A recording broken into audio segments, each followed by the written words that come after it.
record and recording in progress. All right. It has been a while, so I want to catch you up a little bit. We're going to go back to destruction of the second Beit HaMikdash. They tried to kill us. They killed us. They tried to kill us. They imprisoned us. They threw us out of the country. They killed us. They killed us. They wanted to kill us. They imprisoned us. Threw us out of the country. Okay, we made it to the mid 1800s. You are now officially caught up. But in seriousness, I want to show you a picture. Get to share. Where is? Oh, here we go. Okay, two things. If you remember, the last time we got together, we talked about Mitzvat Yishuv Eretz Yisrael in light of all the topic of Zionism that we've been talking about. And we will be talking for the next few weeks about the topic of the leaders of the Zionist history of the mid to late 1800s, early 1900s. Pillowfold posted this today. Thought it was brilliant. When the Jews say Mashiach will come, I'll go to Israel. Hashem says, when you go to Israel, Mashiach will come. Thought that was a great line and wish I had thought of it. But in any case, I want to show you something. Just take a look at the pictures. We've talked about Rav Yaakov Reines. I'm going to kind of review about him tonight in a minute.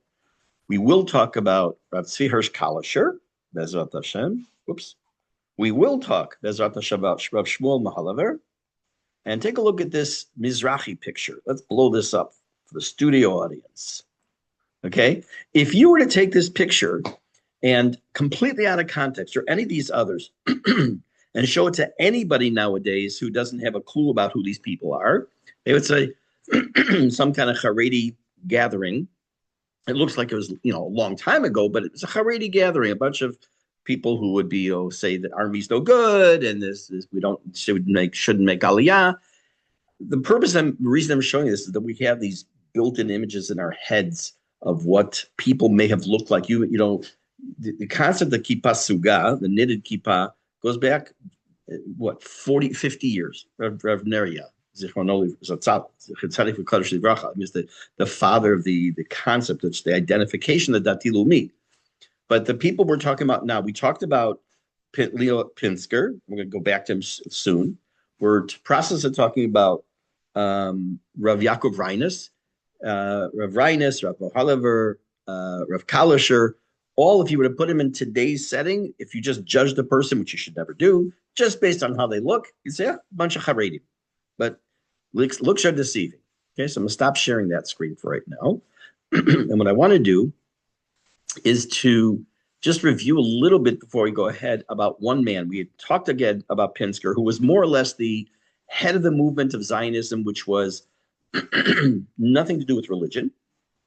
We then moved into the bio, pretty lengthy, of Rav Yaakov Reines, who is he is the father of Mizrahi. And I remind you that Mizrahi, the word comes from Merkaz Ruchani, or the spiritual center, which Eretz Yisrael is the spiritual center of the world.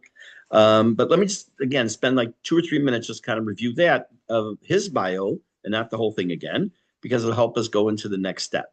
So he was born in the mid 1800s, lived till 1915, was probably one of the most important, consequential Jewish philosophers, teachers, founders of various institutions in the late 19th, early 20th century. He was a rabbi in Lithuania. He was a genius in Talmud. He was an educational reformer. We'll see what that means shortly again if you've forgotten. And he felt that no matter what, halacha was prime. That had to come first. No matter what someone was doing, halacha came first. But with that in mind, he still said we had to engage the real world. The idea of political, cultural, national realities. The Jews were not living in the shtetl anymore. This isn't in the 16th century, the 17th century. We're not in Vilna, Poland. We're not in Lodz. We're in modern day Europe, modern day at that time. And he felt that it was necessary. Again, this idea should sound familiar. Remember, we talked about Rav Hirsch Zatzal, the concept of Torah Mada, what becomes known as Torah and Derech Eretz, but Torah Mada, the synthesis between the Torah world and the world of, I don't like saying secular, because even math and sciences and all that's all part of Torah, as long as they're incorporated the right way. So he's born in Belarus, modern day Belarus. He was known as at a young age, and I know this is a theme that repeats itself a lot with some of these people, as being very analytical, very smart in the Talmud, fluent in all of the area of knowing of Tanakh and other things. By the way, that's not a given. A person, and I unfortunately can say I know plenty of people like this. I would consider them tremendous Talmidei Chachamim, but they don't know Tanakh, and that's makes them a little bit less of a tremendous Talmid Chacham. But unfortunately, that's the way of the world. So I highly encourage everybody. As I know Harry's on, so I once again thank Harry publicly for his inspiring me to do Project 929 and learn Tanakh beginning to end, which took about 3.5 years, I think. And anyone who is interested in doing that, I highly recommend it. If you want to know what that is more, I'll be happy to explain afterwards. But he also recognized, this is Rav Reines, recognized the fact that European jury had changed dramatically. It's no longer the shtetl. He understood about the emancipation. He understood about secular education. He understood about nationalism. And therefore, he felt that the leadership also demanded and required that there should be people who had a new way of teaching, a new way of leading. So he founds a yeshiva in Lida, which is in Belarus, and he does a controversial experiment. If you remember, I may have mentioned when we talked about Chaim Volozhin. He's the father of all the yeshiva type of world. He's the father of all that. The Volozhin yeshiva was the mother of all yeshivot. There was a demand at one point in his and others to teach secular studies and refused and caused all kinds of problems. You could shut down. But here, Rav Reines understood that considering what was going on in the world, that it was important to have a yeshiva that was teaching not only Torah, but also secular subjects like math and science and language. But why? It wasn't for he always saw the long game. It wasn't because he felt, well, we're living in the modern society, we have to know these other things too. It wasn't that. The long game was that he was raising a generation of people who become leaders of Am Yisrael, and they needed these new tools. Imagine for a second, a person's going to become a big leader of a community, really not just a stam shmo, but really a big leader today, nowadays. And they're very well versed in Torah, and they know Shas back and forth, and they know Tanakh, but they can't speak properly. They don't know English properly. They don't know the first thing about the internet. They don't have any worldly knowledge. They don't know the first thing about math. Again, they could be tremendous in the head, but if they don't know how to communicate that and they can't speak the language, and I don't mean that just literal language, but the language of what's going on in the world, then they're going to not be able to lead people. I'll tell you a thing I read from Mevasrei many years ago. I saw this. I thought it was brilliant. In the beginning of Parshat Shoftim, it's actually Shofatim. Beginning of Parshat Shoftim, it says the following pasuk: Shofatim v'shotorim titen lecha b'chol she'arecha. You have to place judges and policemen. It's in quotes. It's not really policemen in all the gates of your city. So the Mevasrei said something brilliant. He said, "What are the two things?" Now that whole Parshat Shoftim, is really about leadership. It's about judges. It's about kings. It's about leaders of Am Yisrael. It's about all these people who become the leaders. He said, what are the two main things a leader needs? He said they need their head, they need their mouth to be able to speak properly, and they need their rosh, they need to be able to think, they need to have these ideas. But one without the other doesn't work. I could be a great speaker, but I don't have any good ideas. Or I can have some good ideas, but I can't express them. He says, what happens? Look at the first couple of words of the parasha. Shoftim v'shotrim are the exact same word, but the first word has a pei, and the second word has a resh. The pei, he says, is the peh, the mouth, and the resh is the rosh, the head. If you remove the peh and you remove the rosh, or both, one or the other, you're left with shotim v'shotim. So if you don't, fools, so that if you don't have the ability to be able to get your ideas across, or you have you could speak, but you don't have the ideas, what kind of leader are you? So this is the general idea that Rav Reines had in establishing such a yeshiva, to teach not only Torah, but also to have what we'll call, in quote, secular studies as well. He saw it also as a religious necessity. The future of Am Yisrael depended on it. he obviously placed himself in the crosshairs. It was much of the Lithuanian rabbinic establishment was very much afraid of this because they were afraid that the secular studies would dilute the Torah they were trying to teach. And from Mevasrei's perspective, it would not only not weaken, it would strengthen the religious authority and responsibility. Because I'll tell you, I heard Rabinovich Zatzal, the Rosh Hashiva here in Birkat Moshe, who passed away a few years back during Corona. I heard him speak many times, and I've read some of his work.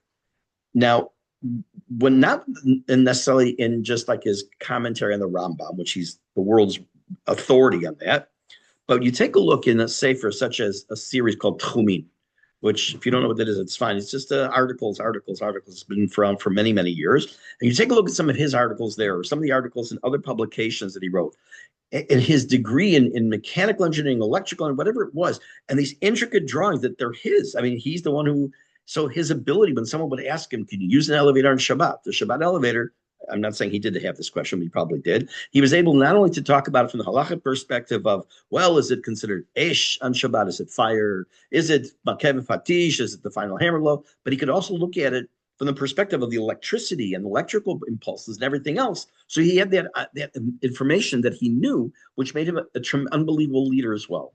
Rhinus apparently seemed to have, just a second, conflicting reports on this, but seems to have been a person who claimed that Zionism did not necessarily represent Yitchalta de Geula, the beginning of the redemption. I'm leaving that hanging out there because I'm not 100% sure, because he really framed the concept of Zionism. And remember, we talked a few weeks ago about what Zionism, in quotes, what it actually is. He looked at it from halachic perspective, ethical terms, and pragmatic reasons. He said it was a direct response to Jewish persecution.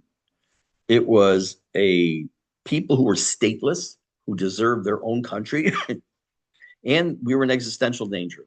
Establishing a Jewish home was, in his view, a collective act of self-preservation, and that it was a moral obligation. It wasn't a theological gamble. It was a moral obligation. But again, by pushing for the concept of making aliyah, and I demonstrated last time that there is no basis whatsoever at all to say, well, wait for Mashiach until we make aliyah. It doesn't say that anywhere. I mean, modern day people have written that, but as far as halacha and background and Gemara and Talmud and Midrashim, no basis for it. Matter of fact, the opposite is said. That he put himself in the crosshairs of Haredi, the two extremes, the Haredi leaders who saw Zionism as a secular rebellion against divine providence. What does that mean? We said, remember, they quoted the Gemara that said, Bavel yuv'u ad yom pokti ne'um Hashem. Something like, forgot the exact pasuk. It's in Gemara and Ketubot and Kuf Yud Bet. Why do I know it by heart? Because I've taught it a billion times and it sticks in my head. But it says, oh, you should stay in Bavel until Hashem redeems you. And we debunked the whole idea that you have to stay there. We debunked the idea of the Shalosh Shavuot, or the three oaths or vows. So but the same ideas are already being promulgated in the 1800s by the Haredi leaders back then, who saw Zionism as a secular rebellion against Hashem's will, which was, when I'm ready, I'm going to send Mashiach, and then you guys can go to Israel. Again, doesn't show that anywhere. And the other end of the spectrum were the secular Zionists, the Pinsker people as well, who, when you started to infuse it with religion, they said, it's obsolete. What do you need? The religious, doesn't mean we're denying our Judaism, but the religious aspect, what do you have to start inserting that there for? The Rav Reinus, he came with, he designed, he articulated, whatever the word is, a vision of Torah Judaism that was not defensive. It wasn't utopian. He wasn't saying we're going to all go to Israel. We're all going to be these religious Jews, and we're going to all build a Beit HaMikdash and bow down. And he didn't say anything like that ever. But he did say he would have to use our political clout, social tools, and anything else we could to maintain Jewish continuity. This should, I mean, it's been a long time, but it should sound a little familiar to one other person. Let's go all the way back to the beginning when we started this class. I don't remember. I know it was February, I think 2 years ago. 2 years, maybe more. I don't know. The first person we we talked about was Rabbi Yochanan ben Zakkai, who I said back then, and I still say is one of my heroes in Jewish history. Here it is, the Beit HaMikdash. Second Beit HaMikdash is destroyed, and it looks like it's over. I mean, we had one, we lost that. Had a second one, lost that. There's another merit, another revolt of Bar Kokhba that's going to happen in 133 approximately, but we're still in the year 70. And after the destruction, Rabbi Yochanan ben Zakkai, he saw the writing on the wall. Parenthetically, that comes from Sefer Daniel. If you don't know, Mena Mena Takelu Farsei. Take a look. It's an Aramaic word that appeared on the wall, and he said, "Look, I'm not going to be so bold as to ask the bad guys for giving us Jerusalem back. They just destroyed our temple. They just plowed it into the ground, fulfilling the prophecy in the Navi. But I am going to have an idea." And he went to the top bad guys, and he said, "Tein li Yavne v'chachameha." Give me the city of Yavne and its scholars. He felt that he would need to rebuild and save Judaism, because if that didn't happen, that God forbid it could go by the wayside and we wouldn't be having this conversation today. And what he did was he also established many things which we've discussed a long time ago, called Zecher Mikdash. For example, as soon as I say that, probably the first thing that pops into your head is Korech in the Haggadah. Zecher Mikdash kehillel ken asahil bizman shebeit Mikdash kayam. So Hillel would do something. He says we do this in order to remember the idea of the Beit HaMikdash. He did many things. We take a lulav, an etrog, all the whole week, which in the time the Beit HaMikdash was only the Beit HaMikdash. Outside the Beit HaMikdash was only one day took it. And if Shabbat was the first day, they would do it in the Beit HaMikdash, but not outside the Beit HaMikdash. So he was able to ground Judaism and give it a foundation for future. This is exactly what Rev Reines is saying in this situation. He said, look, redemption's going to come. That's fine. It's going to come on Hashem's time plan. That's not my goal. My goal isn't necessarily, maybe it's a nice benefit, but that's not the goal. The goal is to all these things, save the Jewish people from all the bad stuff that's going on there. Give them a state, give them a country, give them the ability to run their own lives, and Shalom Yisrael, literally. So that's who Rev Reines was. I took like about an hour's worth of stuff and kind of condensed it to about 10, 15 minutes here. So now the question is, what was his relationship like with someone like Herzl and other people? So he saw, he actually corresponded with Herzl. He admired his leadership, and he actually saw Herzl as a modern day Koresh or Cyrus. If you're not familiar with who he was, you take a look at the beginning of Sefer Ezra, and you have what's called Hatzarat Koresh. Hatzarat Koresh was in English the Cyrus Declaration. And that was, he told the Jews that he had a dream, and he was commanded by God to tell the Jews to return to Zion, to return to Israel. This is 70 years after destruction of the first Beit HaMikdash, and rebuild the Beit HaMikdash. And he said, you have two choices. You either go and do this, or you stay here and you fund it. Unfortunately, as no shock, the vast majority of Jews stayed, and a small percentage, about 10,400, if I remember right, went to Israel, to Ad Kedei Kach, to such an extent that their family names are listed as almost an honor roll in Sefer Ezra, and again, well, a couple times, I should say, actually. And that was the declaration. That was the turn of, we talked about this many times, that within history, there are what are called inflection points. October 7th, 9/11, as far as just in general history. The shot heard around the world, beginning of World War I. September 1st, 1939, Hitler goes through Poland. These, the Battle of Hastings, well, that doesn't make a big deal. Whatever, all these dates, they're not just dates, because these are really inflection points and changes of how the course of history went. So this statement, or this declaration by Cyrus at the beginning of Sefer Ezra, this is what Rav Reines saw the idea of Herzl and the concept of building the Judenstaat, the Jewish state, was that inflection point. And at the same time, Rav Reines still stood alone, mostly within the Orthodox world. The Aguda camp was against him, saw it as a danger to Zionism, but Rav Reines felt as follows: that religious passivity in the face of suffering was a betrayal of Torah ideals. What does that mean in normal English? That if you are faced with a situation where you're getting beat, hang on one second, please. Just a minute, put my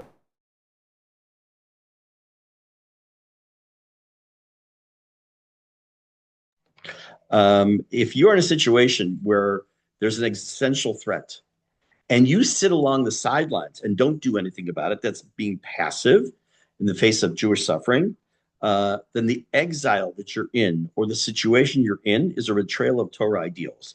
So I will very strongly caution myself not to digress now into discussion of those who refuse to serve in the army.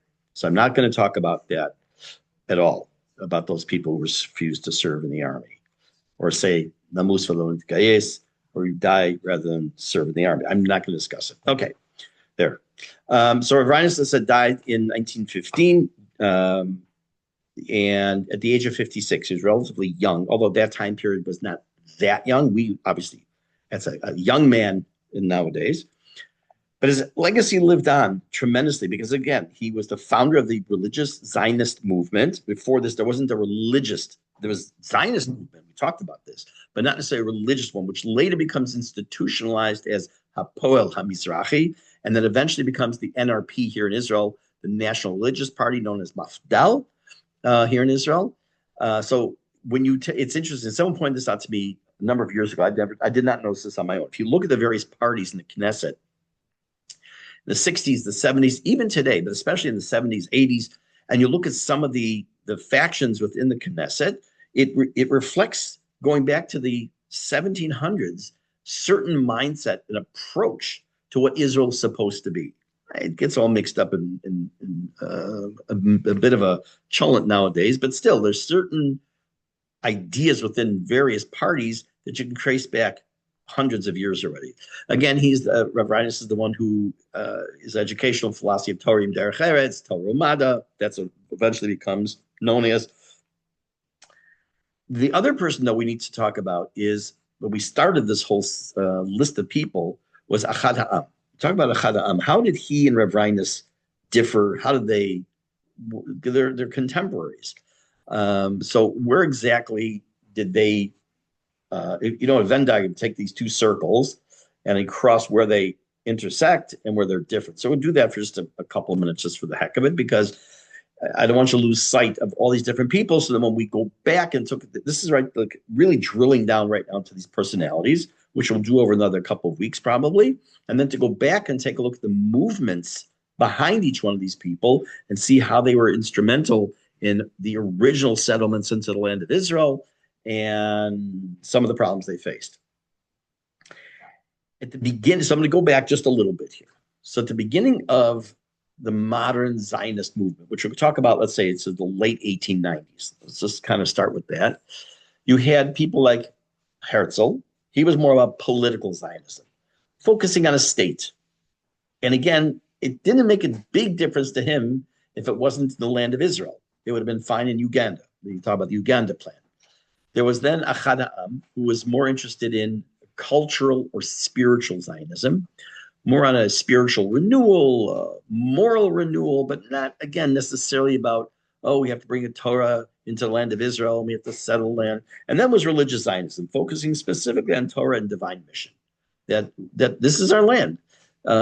You've probably heard many times that the word Israel or Jerusalem, word Israel, doesn't appear in the Quran anywhere.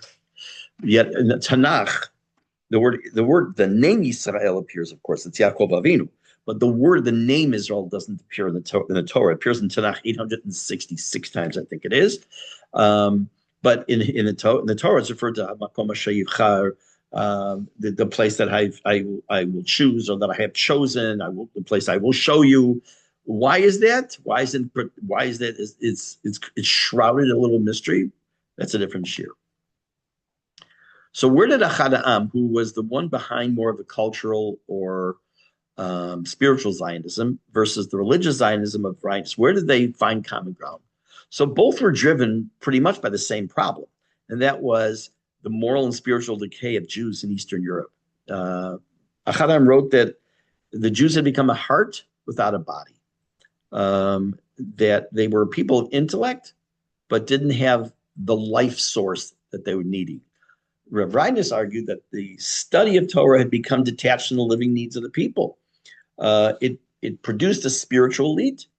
Now, there were plenty of Talmidei Chachamim. It's great. But it didn't really create any sense of a national community. And each wanted to reinvigorate or revive Judaism with dignity, moral strength, unity, all these different nice catchphrases. They all have this same idea. Both also believed in education was the key. They did not believe that what's the word I'm looking for? That would be propaganda. Neither one believed that propaganda mission would be the way to do it. It had to be done through education. And Rav Reines felt Torah education, which would be enriched by general knowledge, which we just talked about. Achadam believed that a secular Hebrew education and national culture was sufficient. Now, it didn't have to include Torah per se. It didn't have to include, you have to sit there and learn Tanakh, but you have to understand who we are, what our history was, and also you have to understand Hebrew. And each believed that ignorance of Judaism, whether it's the Torah of Judaism or the cultural aspect of Judaism, was a basis for the crumbling of Judaism.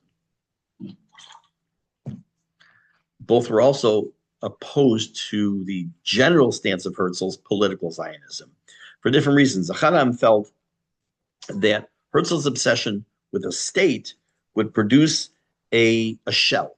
In other words, okay, we have a state, we got all the people there, we have a state, it's going to call it whatever we're going to call it. Now what? No, it was just to have a state. But what was it going to be? He's going to build a goof, a body, but without an neshama. That's how Achadam looked at it. Rav Reines had a similar fear, but because he also believed that Zionism without Torah lacks divine legitimacy. What does that mean? I may have a really great idea to do something, and I may try to convince thousands and thousands of people to do it.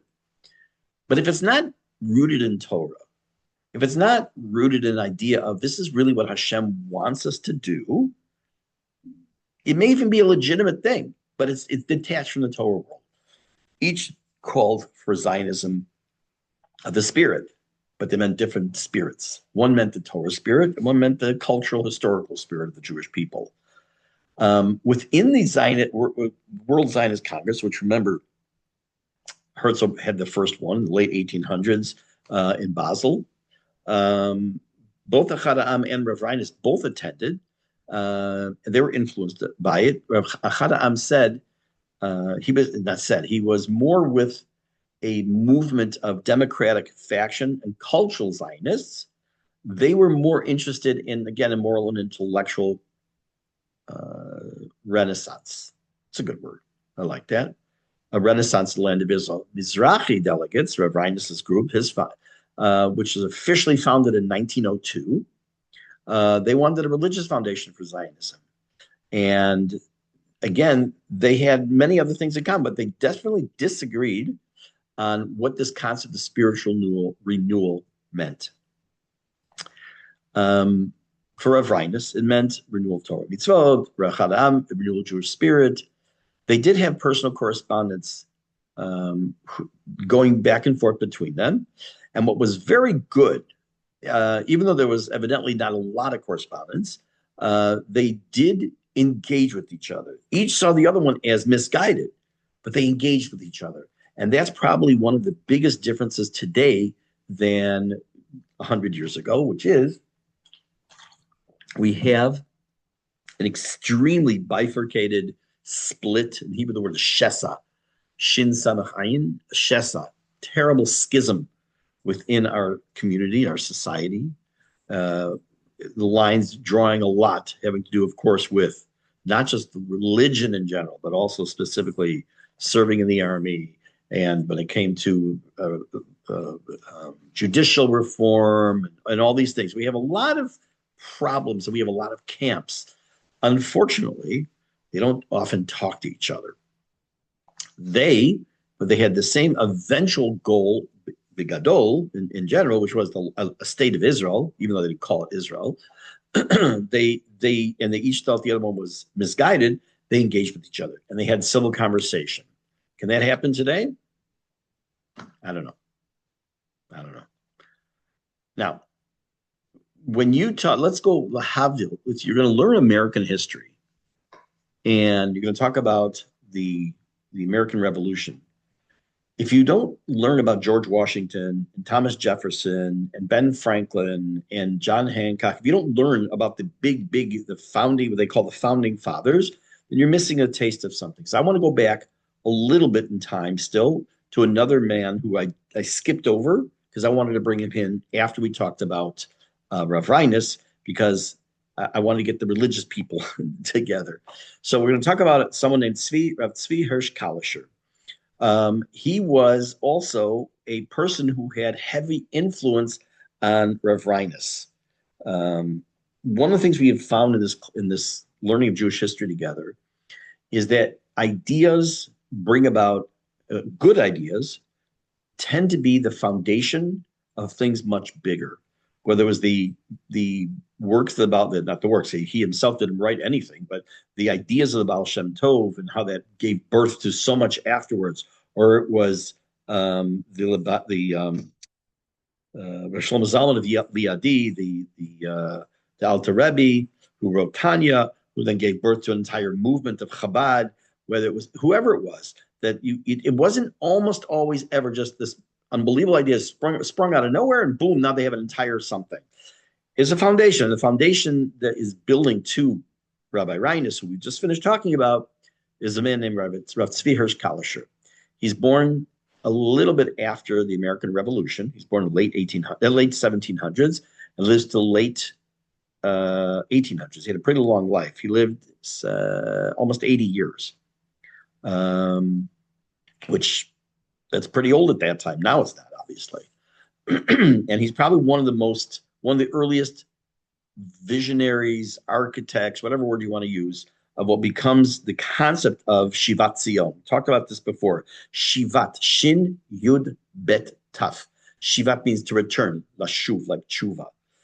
Not Shivat, like the number 7 of.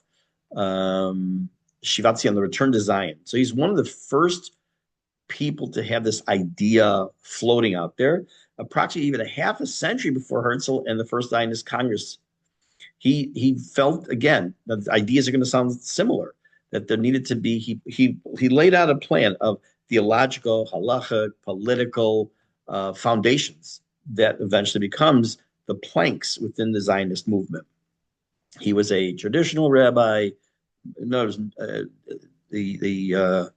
I don't want to say garden variety because it was not garden variety, but he was a man who was a religious Jew, who was a rabbi, but his imagination stretched much, much farther than the Central European shtetl. Because remember, he's still in the latter part of the end of the shtetl, or not the end, but in the heart of it and towards the latter part of the world of the European Eastern, especially European shtetl, Central European shtetl, and he really articulates for one of the first times in modern times the idea of a national coherent program to settle Jews in the land of what will become the land of Israel. It does not mean that Jews didn't have a yearning for the land of Israel. Go back to Rabbi Yehuda Halevi, one of the greatest paitanim, greatest poets that we've ever had, and you talk about his poetry having to do with the return to Zion. You talk about centuries before him, centuries after him. Israel was always a dream, but that's all it was for most people. It was only a dream. Rabbi Yehuda Levi, one of his, probably the most famous line he had was, Anochi b'mizrach, libi b'mizrach, v'anochi b'sof ma'arav. My heart is in the east, and my physical body is at the farthest end of the west, meaning he was aspiring to be living in Israel. And when I believe we did talk about him, there's the apocryphal story, whether it's true or not, no one knows, is that when he finally did arrive in Israel, he made Aliyah, he got down on his knees to kiss the ground, and he was trampled to death by a a man on a horse. True or not? I don't know. But in any case, so Sears Kalischer is born in Prussia, and he also grew up learning at the feet of many Talmidei Chachamim. He himself becomes a halachic world authority. Um, but interesting enough, now we're talking about the late 1800s. He's already comfortable with reading secular materials. Again, what I mean by secular, I'm not talking about the newspaper, talking about learning things about math and science and those kind of things. He was a strong observer of European politics. He understood the ideological currents that 19th century changes of modernity at that point were going through. I'm going to sneeze. Maybe not. Maybe. Okay. Um, he did not want to take any formal position. He didn't want to be the rabbi of a community. He didn't want a communal salary. He didn't want to be beholden to a particular community because what he saw in his life, sorry, was his tafkid. He saw his job, his mission in this world was the reawakening of Jewish life in the land of Israel. And he felt that if he had a requirement to a certain community to be the leader, it would go by the wayside. 1 minute.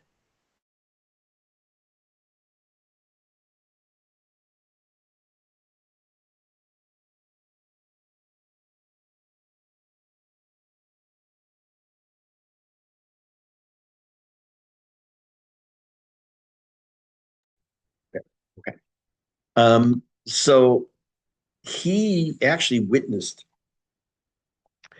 many things that we've talked about in the last couple of months. He lived during these times. He saw the emancipation promising all kinds of rights, but it also opened the door to assimilation. He saw the Enlightenment was starting to reshape Jewish education, communal life, Jewish identity.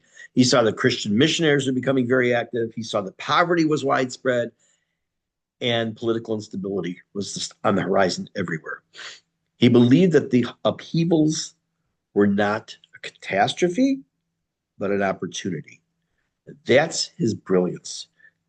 What makes someone a great leader? They can see something terrible and throw their hands up and say, Oy vey, what's the expression? It's difficult to be Jewish. Nebuch, here comes the czar again. Here, this is all this, and just bemoan and wail. Or they can see an opportunity. How many inventions, put aside Judaism for a second, how many inventions have been come to the fore because of a need? Radar is a result of World War II. A guy who had gone through bushes, I don't remember how many years back, and found all these burrs stuck to his pants. And he put them on under a microscope, and he discovers the concept of Velcro, the loop and the hook. So many things that they saw, not catastrophe, disaster, or problem, which was there, but they saw under that, they saw that there was opportunity. This is what Rav Kalisher saw, an opportunity. And that was that the Jewish people cannot rely on anybody else except themselves. Yes? Sorry? Oh, I thought someone hit something. Okay. Um, he says he also cannot rely just on the goodness, in quotes, of the goodwill of the European governments, because the Jews needed to recover their own economic strength. They needed to learn agricultural skills. They needed to have a national consciousness, meaning they had to have this idea that we have a vision, we have a goal, and that is one day, whenever that day is going to be, we want to have a land, a homeland of our own. That's what we have to have. So um, one of the things that was, and we haven't talked about this at all, but one of the things that was fairly common at this time period of history, because people are starting to travel a little bit more. I'm not talking about cars and horses or and other modes of transportation. There are travel logs. People are writing travel logs. One of the most famous goes back centuries before that is a man, Benjamin of Tudela, which I've actually never, I've only read snippets of things he's written, but it's probably the most famous travel log of a Jew. Which maybe one day I'll get and read. But he was very enamored by these travel logs of people who went to the land of Israel in the mid 1800s, and it had a very profound impact on him. He saw, remember, this is at this point of history, when we get back to this point from the perspective of Israel, it was under the rule of the Ottomans. And it was at that point largely desolate. Fields were not plowed, not cultivated, cities were crumbling, the population was sparse. insert not Walt Whitman, Mark Twain's commentary about a desolate wasteland. But Rav Tzvi Hirsch saw something else. He saw a divine sign that the land of Israel is waiting for her children to come home. The emptiness of the land to him was a fulfillment of the Torah's warning that it is as if wearing the sackcloth that we read about in Eicha on Tisha B'Av, waiting for the Jews to return from exile, and that the time had come for the Jews to come home. In 1862, he publishes a book that becomes a work that shapes modern Jewish history. It's called Drishat Zion, or Seeking Zion. And he set down three basic things in the book. Number one, the Jews must initiate the process of redemption through natural human effort. What does that mean? We don't sit back and wait for Mashiach to come. We don't wait and say, okay, when Mashiach comes, he'll build a state, he'll make a country, we'll have a king. Yeah. We have to do our part. We have to do our hishtadlut, our hishtadlus, we have to do our part, our natural human effort. Secondly, divine miracles don't happen in a vacuum. We have to take our own action. And I can give you 50 examples, which I'm not going to give you any right now, throughout Tanakh, where miracles happen when we did. I'll give you one, okay? Which famous one, when Elisha goes to this woman and says, this poor woman, and she's about to have her kids taken into captivity for paying off a debt. And he says, what do you have in your house? She says, I have nothing but a tiny bit of oil. He says, go get all these various utensils from the neighbors and bring them to the house. And he takes that one little cruse of oil and fills all these barrels. She sells the oil, makes enough money to pay off her debt. Why do you have to do that? Just say, why can't you just make a miracle? Just go ahead and have them be oil. Again, Hashem has his rules. We talked about this when we talked about Mitzvot Yishuv Eretz Yisrael a few weeks ago, that Hashem has his own rules when it comes to miracles, that they don't happen in a vacuum. There has to be something upon which, I'm not talking about creation, obviously, or other things, but I'm talking about after that, we have to do our part. So Elisha had to do something, had to be a step. So he felt also that we don't just sit around waiting for Israel to fall into our laps from the sky. And from classical sources, the Ramban, the Abarbanel, Midrashim, halachic texts, he argued the following. I wrote this down. Settling the land, purchasing fields, establishing agricultural colonies, and rebuilding economic life in Eretz Yisrael were not simply praiseworthy acts.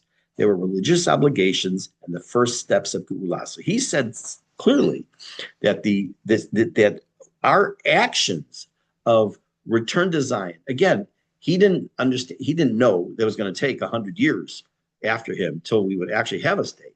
But the actual actions leading up to it, everything was a step towards the steps towards Geulah.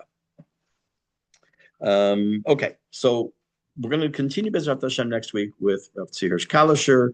We have a couple more people to talk about after him. And then we also have to talk about other things that are going on around to start closing the circle a little bit tighter. So we'll start seeing these things in a much wider view. I hope you all have a wonderful evening. And thank you all for being here tonight. Thank you. And thank you very much. Pleasure. We've gone from bring them home to bring him home. So Bezrat Hashem. Let's hope to have Guy home soon. Bezrat Hashem. All right. Have a good evening.